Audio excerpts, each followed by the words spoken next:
महाराष्ट्रातील प्रत्येक घटनेवर असणार आहे आमची नजर। शेती, राजकारण, समाजकारण, क्रीडा, मनोरंजन आणि बरंच काही।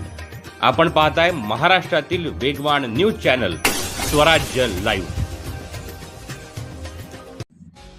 सार्वजनिक बांधकाम विभागाच्या जुन्या इमारतीमध्ये घाणीचे साम्राज्य। वडूज पेडगाव रोडच्या लगत सार्वजनिक बांधकाम विभागाच्या जुन्या वसाहती आहेत। सध्या तिथे कोणी राहत नाही, त्यामुळे तिकडे शासनाचे दुर्लक्ष झालेले आहे। परंतु त्याच आवारात भूमी अभिलेखचे कार्यालय आहे, तसेच तहसीलदार साहेबांचे निवासस्थानही आहे। तरीही या गोष्टीकडे दुर्लक्ष केले जात आहे। या आवारामध्ये मांसाहाराची घाण देखील टाकली जाते, तसेच बाजूचे लोक याच आवारात आपल्या घरातील कचराही टाकतात। त्यामुळे येथे मोकाट कुत्र्यांचा सुळसुळाट माजलेला आहे। त्यामुळे आजूबाजूच्या परिसरातील नागरिकांच्या जीवितास धोका निर्माण झाला आहे। तरीही त्या ठिकाणी वडूज नगरपंचायतीचे एकही कचराकुंडी ठेवलेली नाही। त्यामुळे तेथे घाणीचे साम्राज्य निर्माण झालेले आहे।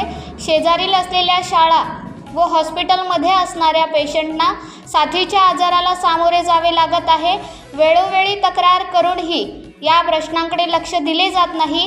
त्यामुळे आंदोलन छेडले जाईल असा इशारा देण्यात आला आहे।